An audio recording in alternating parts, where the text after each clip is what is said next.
Revolut, Russians and big data. The Revolut app, for those of you who haven't heard of it, is basically a digital bank. It has 4 million users and it transacts billions of dollars of transactions a year. Russians and big data is not exactly two peas in a pod, are they?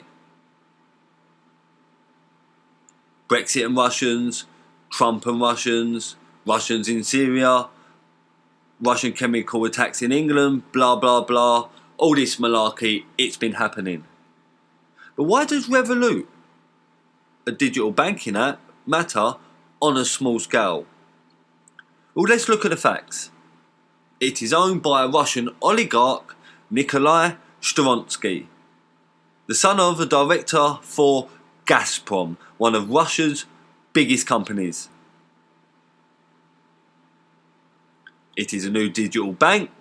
It has 4 million users and the company is just over 3 years old. And it is recently valued at $1.7 billion. And it's one of the United Kingdom's growing fintech firms. It just raised £266 million and it's looking to raise more money. Revolut also has access to big data and what their customers spend and their customers spending volume. Because they are a digital bank at the end of the day. And they are so new, they are getting 10,000 new sign-ups each day. And most large UK banks don't have this type of new sign-ups. They just recently fulfilled an advertisement campaign, as we can see. And they stated that they know 7,643 people are building a Brexit survival fund. They know 12,750 people ordered a single takeaway on Valentine's Day. They know 11,867 people brought vegan sausage rolls during Veganuary.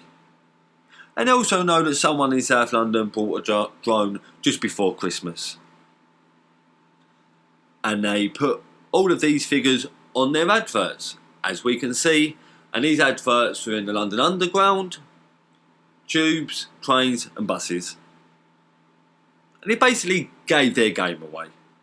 Strategically, this was a very silly move and a stupid idea.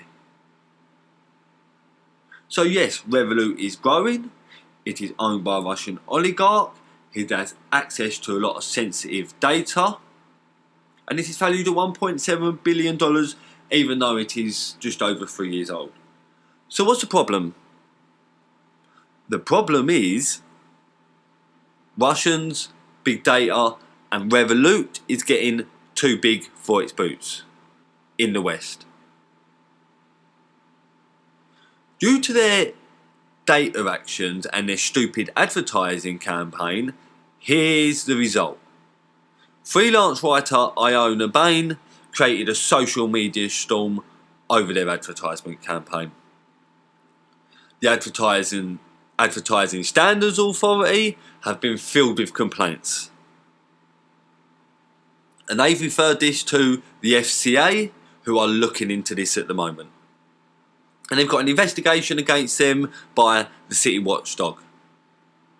Publicly, the BBC, Financial Times, the Telegraph and the Daily Mail have all published stories about Revolut single shaming and its investigation. So the barbarians are at the gates and Revolut has opened the gates for them. Poll companies, retail companies, NGOs and media firms publish these type of statistics, yes. Even more falsified than Revolut. But the problem is that Revolut is a bank. And the data they published is very sensitive and personal data. Also, in summer 2018, Revolut reported to the FCA about money laundering on its network. And this would have 100% got the attack dog's tail wagging over Revolut. They would have dissected Revolut like a patient, linking it to its ties, its links, and its access to people's spending data and people's personal data. And some of these people in these authorities would have thought there's a lot of sensitive data here on this network. This is a bank, but it has no branches and it acts like an online network, just like Facebook acts. And what other activity has been taking place here? And yes, this is understandable coming from the UK authorities, especially in this big data age of scandals, and especially during the recent malarkey surrounding Russian interferences and Russian so-called bots and whatever other events that have occurred.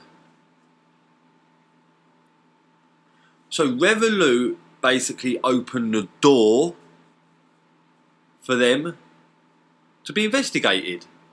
And because they got too big, and they are getting too big, and competing with UK banking system in quite a different way, you can understand why there's investigations against them.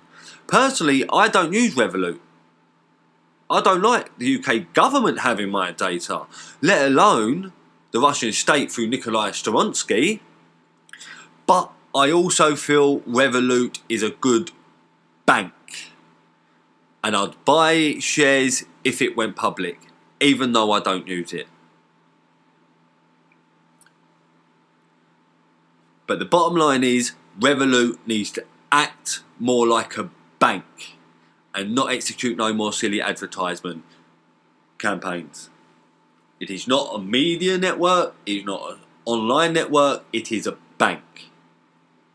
It needs to secure its data, and it needs to assure the UK authorities, and especially the UK public, who are now believing Revolut has all of my data because I've been using it for the past year and I've been spending on my card with Revolut.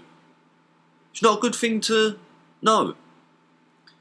Imagine being that poor bloke who bought a drone before Christmas and Revolut is told to hold London Underground. Not exactly professional, is it? So they need to act more professional. A Revolut bank needs to merge more with the UK banking system and not compete with it. The UK banking system, along with its offshore network, runs 40% of the global financial services industry. The Bank of England was the first ever central bank, and the city is a heartbeat of the global banking system. And to think that Revolut can compete with this in its own backyard and using big data to tug at its citizens' emotional feelings, they must have been bonkers. And Nikolay Storonsky needs to learn more about the British system and hustling and leave the coding, conferences and its advertisement campaigns to his team.